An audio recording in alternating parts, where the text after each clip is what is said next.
There are films that frighten you with monsters, demons, or shadows that move on their own. The Hearse unnerves you for a different reason because its terror feels strangely quiet, as if it's waiting for you to look away before it decides to move. At the center of it all is a woman returning to a house steeped in grief, secrets, and the kind of silence that suggests someone left in a hurry or never left at all. And every night, just when she thinks the world is finally still, a hearse glides out of the darkness, its headlights pale and indifferent, its driver absent, as if death itself had learned to steer.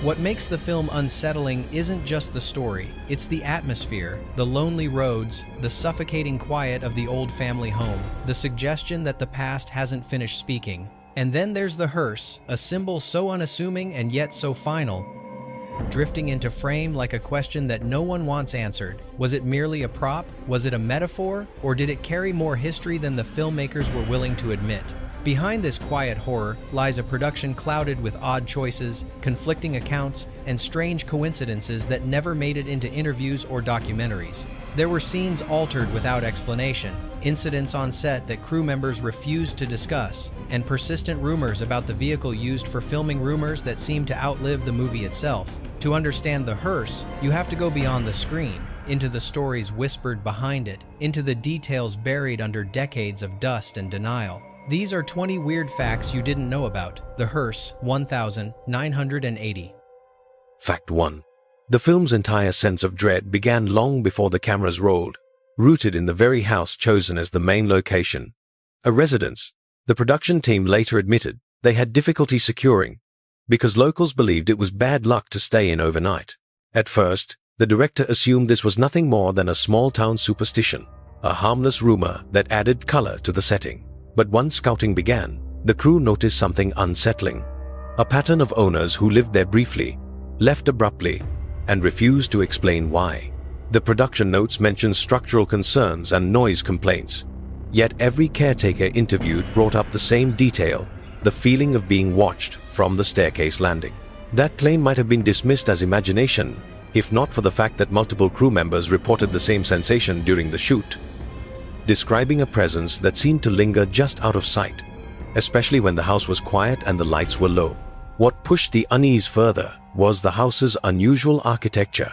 Some rooms felt too narrow, some corridors angled strangely, and the basement had a second, hidden chamber that appeared on early blueprints, but not in the final construction documents. When asked, the property manager claimed the room had been sealed decades earlier for safety reasons, though he never clarified what those reasons were. The filmmakers initially considered reopening it for a key scene, but the request was declined without explanation, forcing them to rewrite several shots. Even the actors, who were typically skeptical of supernatural gossip, admitted privately that they avoided standing alone in the entry hall, where the acoustics created faint echoes that didn't match their movements. In the end, the crew used the house exactly as they found it, untouched, dusty, and oddly cold even during summer. Whether the location heightened the film's eeriness or simply mirrored something already there, no one could quite agree. But everyone agreed on one thing: it didn't feel like a set, it felt like a witness. Fact 2. The hearse used in the film wasn't just a prop chosen for aesthetic reasons. It was a real retired funeral vehicle with a documented history, one that the production initially attempted to hide to avoid unwanted speculation. According to archived transportation logs, the car had been taken out of service after a mechanical failure during a burial procession, an incident that resulted in the hearse stalling unexpectedly and rolling backward down a small hill. Though no one was injured, the event was unsettling enough that the funeral home sold the vehicle almost immediately, and it spent several years sitting unused in a storage lot before being purchased for the film. Crew members later recalled that the car had an oddly heavy smell inside, one that persisted even after extensive cleaning. During filming, strange mechanical quirks continued to plague the vehicle. Some days it started perfectly. Other days it refused to turn over until the crew stepped away from it, as if the presence of people interfered with its temperamental ignition system. The cinematographer noted that when the headlights were switched on, they sometimes flickered rhythmically, almost like breathing a detail that was never planned but made it into several wide shots. A mechanic hired to inspect the car insisted there was nothing wrong with the electrical system, but he couldn't explain why the engine seemed to idle unevenly whenever a particular actor approached it. There was also the matter of the rear compartment door. Cast members reported hearing it click open on its own between takes, though the latch showed no defects. One night, during a late shoot, a production assistant swore that the door opened just as the fog machine turned on, revealing an empty interior that felt colder than the air around it. Others dismissed the story as exhaustion, but the assistant maintained the temperature drop was real, sharp, and immediate. Ultimately, the hearse became more than a visual element, it was a presence. Whether its reputation influenced the crew's perception or the car carried its own quiet history, no one ever fully settled the debate. But the more they tried to treat it like an ordinary vehicle, the more it refused to behave like one. Fact 3. The screenplay for the Hearse underwent a series of drastic rewrites, not because of studio interference or budget constraints, but due to a curious pattern. Scenes involving the Hearse itself repeatedly failed during test runs, forcing the writers to adjust the story in ways they hadn't planned. Early drafts portrayed the vehicle more directly, with longer chase sequences and clearer explanations behind its appearances. Yet every attempt to film these scenes was met with problems, camera malfunctions, corrupted audio, lighting rigs shutting down without tripping breakers. The crew initially chalked it up to technical inconsistency, but the frequency of failures led to a different approach. Instead of showing the hearse explicitly, the filmmakers leaned into suggestion, shadows, and partial glimpses. This shift unexpectedly strengthened the film's sense of dread. By reducing the hearse's screen time, the director turned it into something elusive, a presence that drifted at the edge of perception. The decision also transformed the pacing, tightening the story around the protagonist's psychological unraveling rather than relying on straightforward supernatural scares. Cast members later said the rewrite captured the essence of what they were experiencing on set, the sense that something was near, watching, but rarely willing to reveal itself. One particularly telling account involved an attempted night shot where the hearse was meant to accelerate toward the camera before swerving away. Each time they prepared the setup, a different issue arose: fog machines failing, boom microphones producing inexplicable static, or a sudden squeal of feedback from equipment that had tested perfectly hours earlier. After 6 failed attempts, the sequence was abandoned entirely and replaced with a quieter, more unsettling scene featuring distant headlights emerging through darkness. Ironically, the rewrite, born from frustration, became one of the film's defining strengths. It turned the hearse from a tangible threat into an emotional one, something felt more than seen. And though the crew never agreed on the cause of the repeated failures, one conclusion lingered: the story seemed determined to tell itself a different way. Fact 4. One of the strangest production issues involved the film's night exteriors, particularly the scenes shot on the winding rural roads surrounding the old house. The crew noticed early on that their lighting setups behaved inconsistently in this environment. Portable generators, which had been perfectly reliable during daylight tests, began shutting down in the middle of takes without overheating or tripping any internal breakers. When backup units were brought in, they worked for brief periods before stuttering into silence, as if something were draining the power. The electricians initially blamed humidity, then terrain, then faulty wiring, until they realized the pattern was the same each time. The equipment malfunctioned only when the road was framed with the hearse positioned at the edge of the shot. To avoid falling behind schedule, the team improvised with car-mounted lights and handheld rigs, producing footage that was rougher, dimmer, and more atmospheric than intended. Surprisingly, these limitations enhanced the film's unsettling tone. The harsher shadows, the flickering edges of the frame, and the unnaturally deep blacks created a sense of something lurking just outside visibility. Even the director, who had hoped for cleaner imagery, admitted that these accidental imperfections made the film feel haunted by its own geography. Cast members felt the same, often remarking that the roads were too quiet, not silent by nature, but deliberately muted, as though the landscape itself was holding its breath. One crew member, assigned to monitor the generator cables, claimed he heard faint whispers near the tree line during one malfunction, though no microphones picked up anything unusual. Others dismissed his story, chalking it up to fatigue. But the following night, a second technician reported hearing what sounded like a low hum rising from the asphalt itself. That detail never made it into the production journal, perhaps because no one wanted to acknowledge that the location felt alive in a way that defied comfort. In the end, the filmmakers embraced the environment's unpredictability. They didn't tame the night, they let it swallow the edges of the film. And in doing so, they created some of its most memorable imagery shots, shaped as much by malfunction as by design. Fact 5.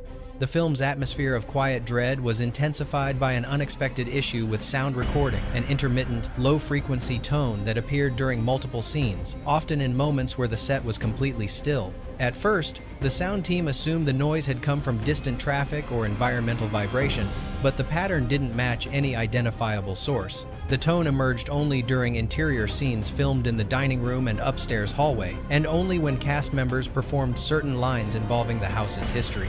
When the actors paused or broke character, the hum vanished immediately, leaving only an unnerving silence.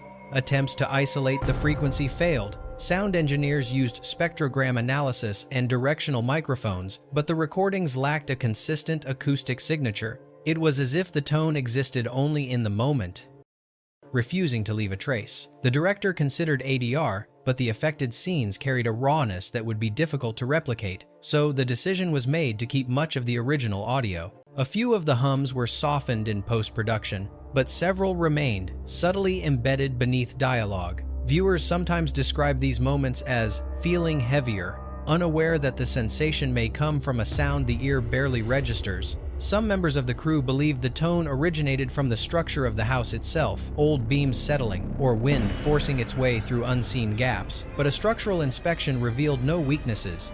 Others speculated that the hum was an electrical artifact coming from the lighting rigs, though tests disproved that as well. A skeptical production assistant suggested it was psychological, a result of long hours spent in a claustrophobic environment. Yet even he admitted the noise seemed to coincide with moments when the script touched on possession, mourning, or the idea of lingering spirits. Ultimately, the hum became a ghost the film never intended to include, not loud enough to be obvious, but present enough to be felt. Whether it was mechanical, architectural, or something else entirely, no one could say. But it left a subtle mark on the film's soundscape, like a breath beneath the dialogue that wasn't meant to be heard. Fact 6. The casting of Trish Van Devere as Jane Hardy brought an unexpected layer of vulnerability to the film, but her performance also came with a strange challenge. She repeatedly experienced what she described as moments of temporal disorientation while filming inside the house. In interviews years later, she recounted that certain rooms felt subtly wrong, not frightening, but spatially inconsistent, as though they expanded and contracted depending on where she stood. During one scene in the living room, she paused midline because she swore the doorway had shifted a few inches to the left. The crew checked the framing and assured her nothing had moved, but she remained unconvinced. These moments intensified during scenes requiring emotional distress. Van Devere sometimes felt as though she was performing inside a memory rather than a physical space, a sensation she attributed to the house's oppressive stillness. She noted that the dust patterns on the floor changed between takes even when no one had crossed the room, and she claimed that the upstairs landing occasionally smelled faintly of lilies, a scent not used anywhere in the production. Some chalked this up to stress. Others quietly wondered if the building held remnants of earlier occupants. Her co-stars noticed the shifts in her demeanor. They described her as grounded and professional, yet strangely distant after filming high-intensity scenes. One actor recalled seeing her stare at an empty corner as though waiting for someone to step out. The director encouraged her to use the discomfort to fuel her performance, believing the environment was helping her tap into Jane's isolation. Van Devere agreed, but admitted she often needed breaks between takes to regain her bearings, especially when filming upstairs. Interestingly, once production wrapped and she returned months later for pickup shots, the disorientation vanished entirely. The house felt smaller, ordinary, almost mundane, a place devoid of the unsettling elasticity she once sensed. Whether the feeling was psychological, environmental, or something the house revealed only during the film's creation, no one could fully explain. But those who witnessed her experience knew one thing: her portrayal of Jane's unraveling wasn't merely acting, it was a response. Fact 7. One of the film's most unusual creative tensions involved the script's treatment of Jane's romantic subplot. Early drafts presented the male lead as a reassuring, almost conventional love interest who offered emotional balance against the haunting presence of the hearse. But during rehearsals, the director grew uneasy with how comfortably these scenes played, sensing that the relationship undermined the film's growing sense of dread. Without announcing a formal change, he began quietly revising the dynamic, adjusting tone, dialogue, and staging to make the character feel slightly off-center, like someone both protective and predatory. Actors were given minimal explanations for these shifts. Some days the love interest was meant to appear compassionate, other days he was instructed to appear distant or unreadable. This inconsistency frustrated the cast at first. But as filming progressed, the director's intentions became clearer. He wanted the audience to question the man's motives, to feel uncertain whether his affection was genuine or part of the town's broader unease. This ambiguity required subtle physical cues, a paused glance, a line delivered too softly, a gesture that didn't match the moment. Over time, the actor embraced the approach, finding ways to make each scene feel like a test rather than a comfort. The crew noticed the shift as well. Scenes that once felt warm began carrying undercurrents of tension. Blocking changed so that the man often stood partially in shadow or positioned himself between Jane and the nearest exit. Even the lighting team was instructed to avoid warm tones when filming him, creating a visual disconnect between the two characters. These choices resulted in a relationship that felt real but haunted, as though even Jane's most intimate interactions were being watched or shaped by something unseen. Ironically, the ambiguity strengthened the film. Audiences later debated whether the character was a protector, a deceiver, or simply another victim of the Hearse's influence. The production never offered an answer, and the actor himself claimed he wasn't entirely sure which version he was playing. But that uncertainty was the point. The film wanted viewers to doubt everyone, even the person who seemed safest. Fact 8. A lesser-known issue that shaped the film's atmosphere involved a malfunctioning fog machine that the production could never fully repair or replace. The device was intended to generate a thin, controlled mist for nighttime scenes, but it operated unpredictably from the first evening of shooting. Sometimes it produced too little fog, forcing the crew to wait for the effect to build. Other times, it expelled thick, rolling clouds that swallowed the set and obscured the actors completely. The machine seemed to intensify at random, often right as the hearse entered frame, a coincidence that became a running joke among the crew, though no one laughed entirely comfortably. Attempts to calibrate the machine failed. Technical specialists disassembled it repeatedly, only to find perfectly functioning components. The fog output remained erratic, as though responding to the mood of the scene rather than the controls. Yet the director began to appreciate the effect. The excessive fog softened hard edges, blurred the landscape, and wrapped the hearse in an otherworldly aura that no planned setup could have achieved. The cinematographer adapted quickly, adjusting angles to capture the drifting patterns, turning what should have been a flaw into a visual motif. Actors, however, struggled with the unpredictability. Several noted that the fog altered depth perception, making distances difficult to judge. One nearly tripped over a camera track hidden beneath the mist, while another walked directly out of light and into darkness without realizing it. The unpredictable haze also affected sound recording, muffling lines and requiring retakes. Still, the crew pushed through, accepting that the fog had become part of the film's identity. What no one fully expected was how the fog would shape the final tone. Instead of a crisp, clean aesthetic, the movie took on a dreamlike quality. Scenes drifted, dissolved, or emerged as though from memory rather than reality. Some viewers later claimed the fog felt sentient, behaving with intention. The production never encouraged such interpretations, but they didn't deny them either. After all, the machine never acted this way on any other job. It responded only to the hearse. Fact 9. The town used for exterior shots held its own strange history, one the filmmakers didn't fully uncover until after production began. The area had once been the site of an abandoned churchyard that was relocated decades earlier, though records of the relocation were incomplete. Local residents spoke of the old grounds with an unusual reluctance, insisting the past was better left undisturbed. When crew members asked about certain overgrown patches of land near the filming routes, townspeople simply said they avoided walking there after dusk. The director assumed this was folklore. Every small town has its stories, but the mood surrounding these conversations left an impression. As filming continued, several crew members reported a sense of unease when they passed specific locations at night. The roads were narrow, bordered by dense, tangled underbrush that seemed to absorb light. Some reported seeing movement in the trees, not animals, but shapes that shifted in ways the eye couldn't anchor. One sound technician insisted he heard the faint rhythm of footsteps behind him, though no footprints appeared on the soft soil. Another described hearing what sounded like a bell ringing from an impossible distance, a metallic, hollow note that vanished before anyone else noticed it. Though none of these incidents were officially documented, they influenced how the team approached their work. Lighting setups were positioned farther from the tree line. Cast members stayed closer together between takes. Conversations lowered whenever the wind passed through certain areas, as if acknowledging an unspoken boundary. Even the hearse itself seemed to roll more quietly on these roads, its tires dull against the pavement. In post-production, the director realized these feelings had seeped into the footage. The town appeared less like a setting and more like a character guarded, watchful, haunted by unfinished business. Whether this was a trick of atmosphere or something whispered beneath the landscape, the effect was undeniable. The film absorbed the town's silence, and the silence stayed with viewers long after. Fact 10.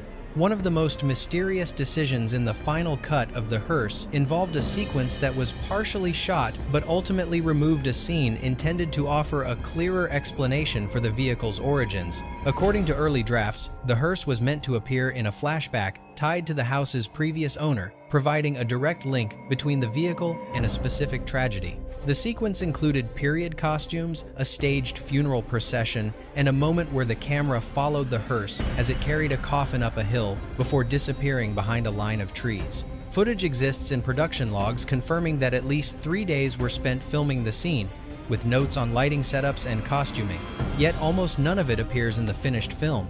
The official explanation cited pacing concerns that the sequence, while atmospheric, disrupted the momentum of Jane's storyline, but the editor later admitted privately that something about the footage felt wrong, though he struggled to explain what he meant. He claimed that no matter how he arranged the shots, the scene seemed disconnected from the rest of the film, as if the hearse in the flashback behaved differently than the one on set. Even the color grading proved troublesome. Technicians reported that portions of the footage developed a strange desaturation, not uniform but patchy, like shadows clinging to the frame in irregular shapes. Actors recalled filming the sequence under unusual conditions. A sudden chill settled over the hillside despite warm weather, and the fog rolled in faster than expected, masking the path and forcing repeated resets. One performer, assigned to walk beside the hearse, later commented that the vehicle felt heavier than usual, as though resisting the incline. Another noted an inexplicable echo in the air, as if the valley briefly amplified quiet sounds.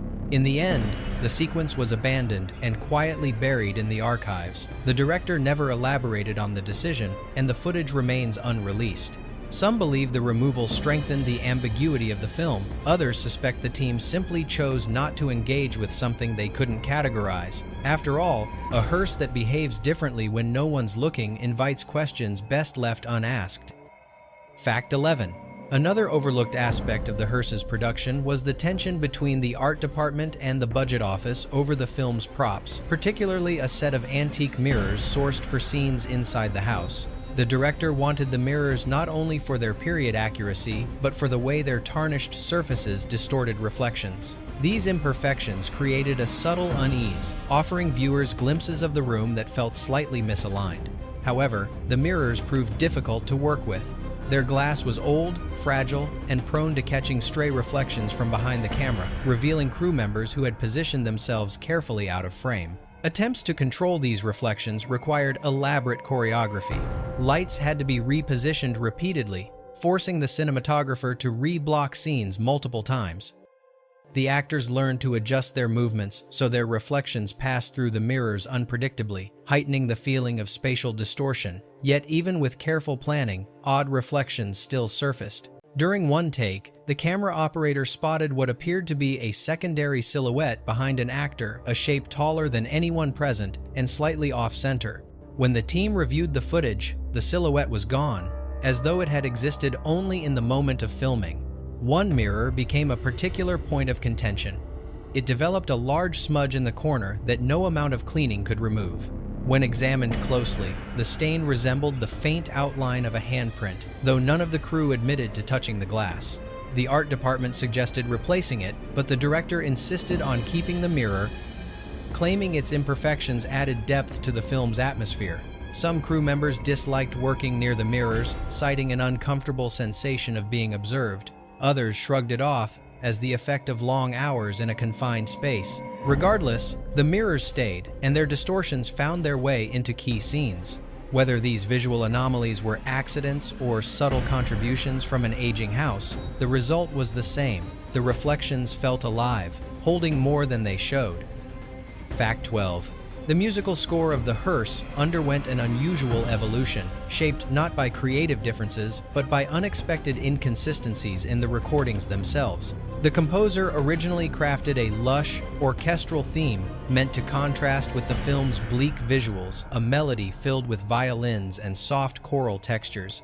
Yet when the orchestral sessions were played back, several tracks contained faint, discordant notes that hadn't been performed. These anomalies weren't mistakes in timing or tuning, they were additional tones, low and steady, layered beneath the intended melodies. Technicians investigated the issue extensively. Microphones were replaced, studio wiring was inspected, and isolation booths were tested for resonance issues. Nothing explained the extra tones. Some tracks were clean, others carried the faint hum, and the pattern didn't match the room's acoustics. After several failed attempts at removing the anomalies, the composer shifted direction. He embraced a more minimalistic, eerie soundscape, sparse piano chords, ambient drones, and a measured sense of stillness. This new score aligned unexpectedly well with the film, weaving through the narrative like an unseen presence rather than a traditional musical backdrop. The original orchestral theme was never fully abandoned, but it became fragmented, small pieces, incorporated into quieter moments rather than dominating the soundtrack. Listeners who pay close attention can occasionally detect remnants of the original melody, faint and incomplete, almost as if the score is remembering something it once tried to be. Some believed the shift was intentional, a deliberate artistic choice. Others whispered about the studio anomalies, suggesting the recordings captured something else layered into the audio. A few musicians involved in the sessions mentioned odd sensations during the take where the anomaly first appeared. One violinist described feeling a sudden chill around his shoulders. Another recalled hearing a harmonic that didn't match any instrument present. Whether these experiences influenced the final score or simply colored the composer's perception, the outcome was unmistakable. The music felt haunted not in theme, but in texture. The film ultimately benefited from the change. Instead of being guided by sweeping orchestral emotion, viewers were left suspended in a soundscape that seemed to breathe, waiting for something to break the silence. Fact 13. One of the strangest discoveries during production came from the property records of the house used as the primary location. While researching its architectural history, the art department uncovered an inconsistency. Early blueprints showed a small side chapel attached to the western wall, a feature that did not exist on the current structure. The chapel was absent from modern plans, and no signs of demolition could be found on the exterior. When the team asked the property manager about it, he claimed the chapel had simply never been finished, though the foundation indicated otherwise. Marks on the ground suggested a structure once stood there, but the stones seemed displaced, as if intentionally removed and buried.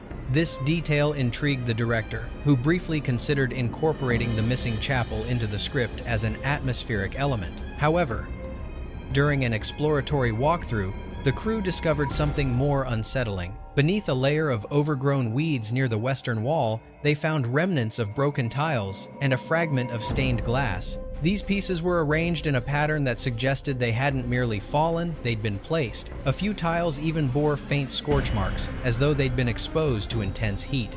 The discovery raised questions within the crew. Some speculated the chapel was removed after a fire, though no local records mentioned such an event. Others wondered whether the previous owners had dismantled it for personal reasons. The property manager grew uneasy when shown the fragments and asked the team not to disturb the area further, citing respect for what used to be there. The missing chapel became an invisible presence throughout the shoot. The western wall felt colder than other parts of the house, and several actors complained about drafts despite sealed windows. A sound engineer noted that recordings near the wall had an unusual resonance, as if picking up reflections from a space no longer present. The chapel never appeared in the film, but its absence shaped the energy around the location. And as one crew member later said, sometimes what's missing is louder than what's there. Fact 14. The film's lighting design underwent a significant transformation after the cinematographer noticed that the house interior behaved unpredictably under controlled illumination. Certain rooms absorbed light more aggressively than expected. creating pockets of darkness that no amount of equipment could entirely disperse. This phenomenon was most pronounced in the hallway outside the upstairs bedroom, where a soft amber glow repeatedly faded into a muted gray on camera, as if the color were being drained from the scene. Technicians verified the equipment multiple times, replacing bulbs, adjusting angles, and testing exposure levels. Yet the muted effect persisted, especially during scenes involving emotional tension. Rather than fight the issue, the cinematographer adapted. He began incorporating low-key lighting and practical sources, table lamps, wall sconces, and narrow shafts of natural light to emphasize the house's shifting mood. The results surprised everyone. Instead of appearing inconsistent, the lighting created an atmosphere of psychological unease, subtly echoing Jane's unraveling mental state. Shadows lengthened unpredictably, corners dissolved into soft darkness, and the house seemed to breathe with its own internal rhythm.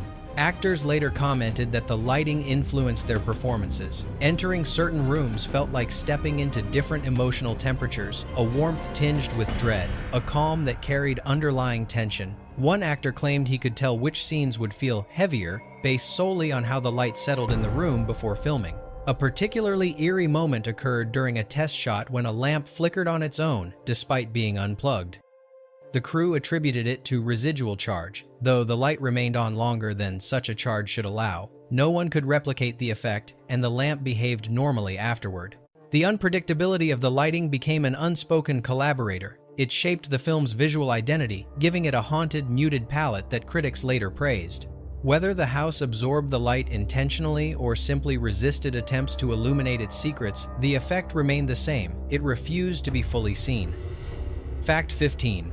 During production, a peculiar issue arose involving the wardrobe department's attempts to maintain continuity in Jane's costumes. Her outfits were designed to reflect her emotional descent, starting with structured, composed silhouettes and gradually shifting into softer, more disheveled looks. However, the costumes seemed resistant to maintaining their intended shapes. Fabric wrinkled faster than expected, hems subtly shifted lengths, and certain garments appeared to stretch or sag unpredictably between takes.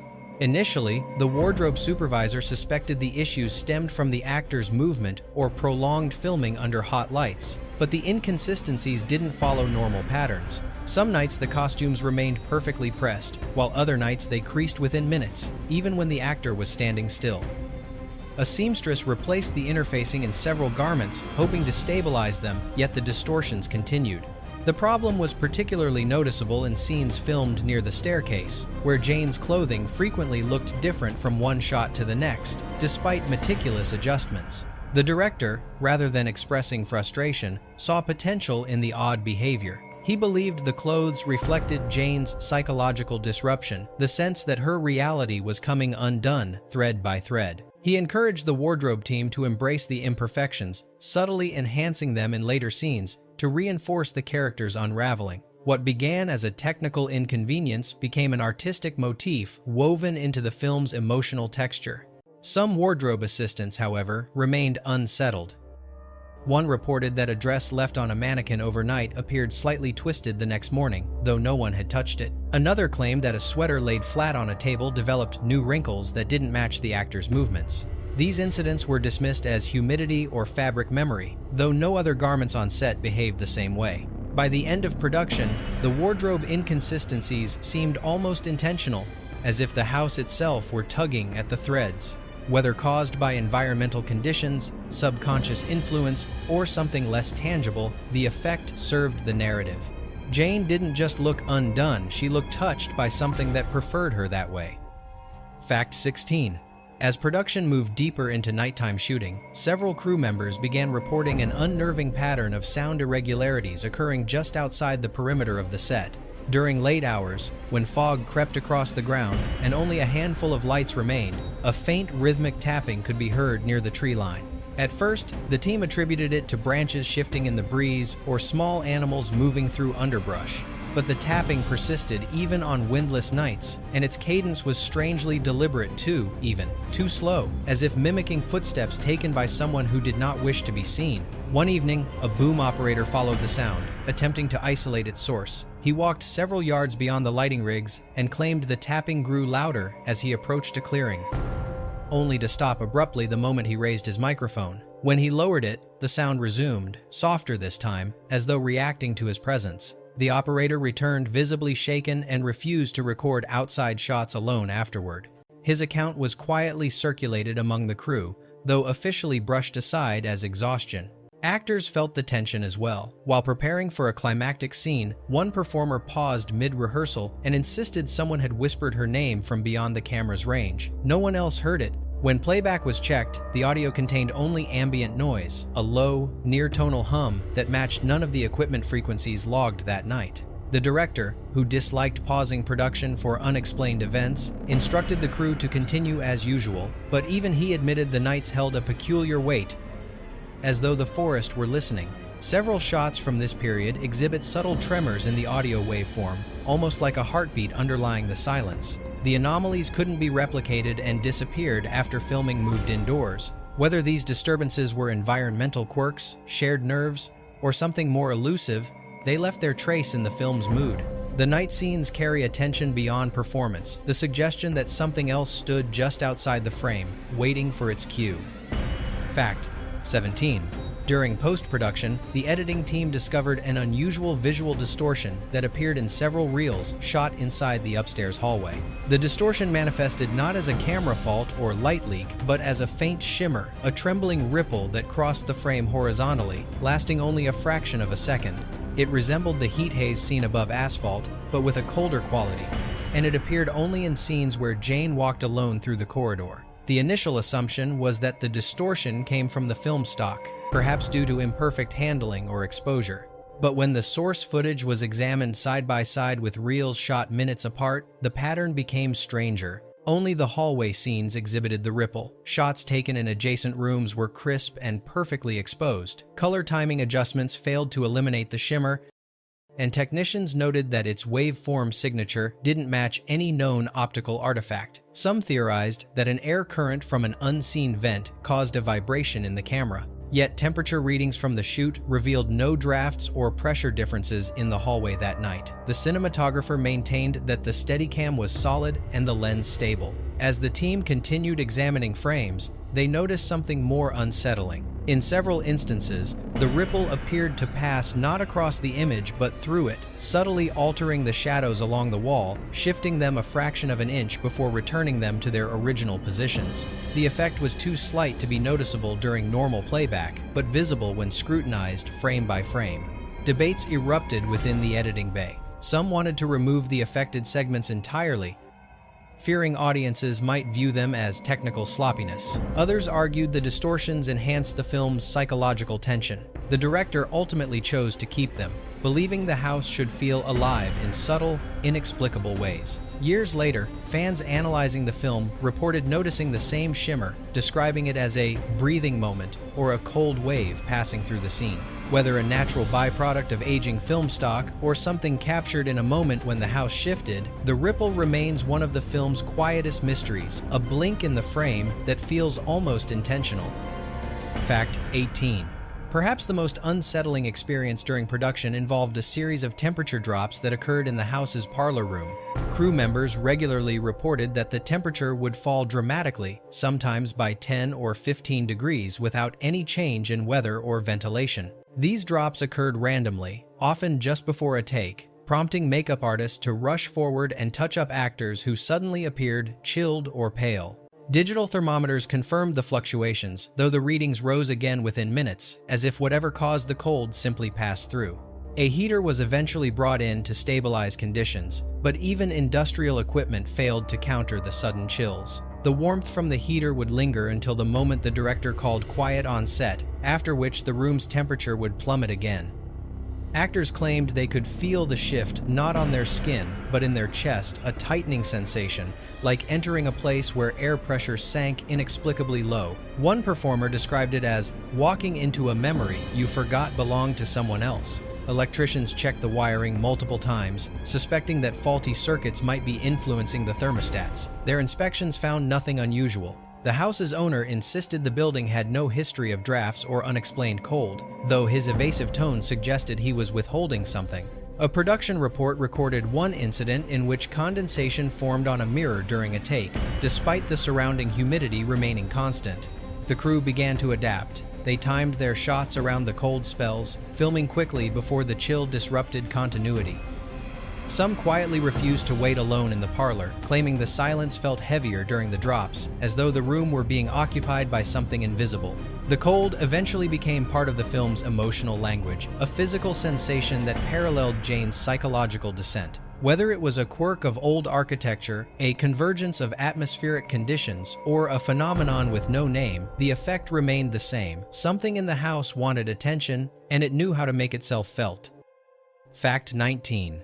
Late in production, a quiet dispute emerged between the director and the film's distributor over how explicitly the supernatural elements should be portrayed. The studio believed that audiences needed clearer answers, visible ghostly figures, overt explanations, and a definitive origin for the hearse. But the director pushed in the opposite direction. He wanted ambiguity, a sense that the town's unease and Jane's unraveling might stem from forces that resisted categorization. This creative friction led to a series of tense meetings where both sides debated what the film should reveal and what it should hide. The disagreement peaked when the studio requested an additional scene that would show the hearse materializing from a cloud of fog, implying a direct supernatural manifestation. The director resisted fiercely, arguing that such a moment would cheapen the atmosphere. Shooting tests were arranged, but the results were unconvincing. The fog machine malfunctioned, camera exposures fluctuated, and the footage appeared oddly flat, lacking the eerie tension found in the rest of the film. Even those who supported the idea admitted the material felt forced. Interestingly, the attempt to include more explicit effects only reinforced the director's belief that the film worked best when the hearse operated as a presence rather than a spectacle. He pointed out that the most chilling moments occurred when the vehicle was partially obscured, half seen through branches, caught momentarily in headlights, or glimpsed at the edge of a mirror. The distributor eventually relented after test audiences responded more strongly to the ambiguous cuts. Years later, insiders revealed that the dispute was never fully resolved. It simply faded as deadlines approached.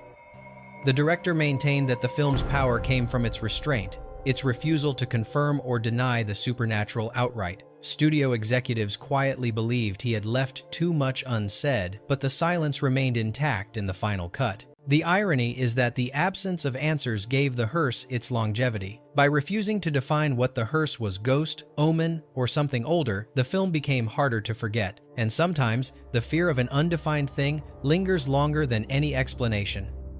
Fact 20. One of the film's most persistent myths concerns a brief moment in the final chase sequence, a frame where viewers have long claimed to see a figure seated in the hearse's driver's seat. In the finished film, the vehicle appears to move on its own, headlights cutting across the darkness as it pursues Jane. But decades after its release, fans began freezing the footage, pointing to what they believed was a faint silhouette behind the wheel. Some argued it was a trick of shadows. Others insisted it was evidence of a real driver the production attempted to hide. But no consensus ever formed, and the moment became a source of endless speculation. Behind the scenes, the truth was more complicated. The production did, in fact, employ a stunt driver for certain shots, hidden by deep shadow and tinted glass. However, during filming of the climactic pursuit, a technical error caused the interior of the car to appear brighter than intended in one specific frame. The DP attributed this to a light reflection bouncing off a road sign, but the bounce did not match any recorded angles. When the frame was examined closely in the editing suite, the figure looked inconsistent, with the stunt driver's outline too tall, with a posture that didn't match his position during the take. Multiple attempts to recreate the silhouette failed. The lighting team could not replicate the reflection. The camera operators could not achieve the same angle. The editor suggested removing the frame entirely, but the director chose to keep it, claiming the strangeness enhanced the film's mythology. The decision proved prescient. Over the years, the silhouette became one of the movie's most discussed elements, a flicker that deepened the film's ambiguity. Some believe the figure is simply a visual coincidence. Others are convinced it's an artifact of the house's long history bleeding into the final cut. And a smaller group insists the frame captured something unplanned, not part of the script or the set. Whatever the explanation, the silhouette remains unsolved, a single frame that carries more questions than answers, fitting for a film built on the suggestion that not everything wants to be understood. Bonus fact: near the end of production, when most of the cast had already wrapped and only a few pickup shots remained, the crew encountered an incident that became the film's most whispered story, one that never appeared in any official record. The team returned to the house for a final insert shot involving the hearse stationed outside the front gate. It was a simple setup: headlights on, engine off, the vehicle positioned at a slight angle. Only a skeleton crew was present: the DP, a grip, a camera assistant, and the director. They intended to be finished in under an hour.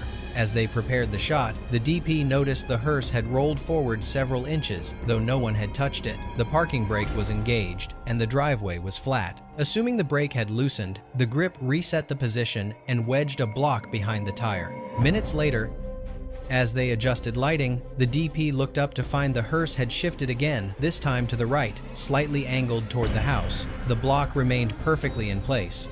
The director insisted they continue. The camera was framed, the mist machine activated, and the DP called for the headlights. When the assistant turned the switch, both lights flared unusually bright, then dimmed to a low, pulsing glow. The DP began rolling anyway. For the first few seconds, nothing happened. Then, faintly, the camera's onboard microphone captured a sound not static, not mechanical hum, but something closer to breath, slow, deep, rhythmic. The crew froze. None of them were standing near the microphone. They replayed the audio. The sound persisted for 3 pulses, then vanished. The DP asked the grip if he'd been moving. He shook his head. The house behind them stood silent, dark, unchanged. No wind, no distant cars, no animals, nothing that could explain the noise. The director ordered one more take. This time, the hearse remained still, the headlights steady, the audio clean. They finished the shot and packed quickly, speaking little as they left. No official report was filed. No one wanted the story questioned or dismissed. Years later, when asked about the moment, the DP simply said, "Some places exhale. That night, the house did."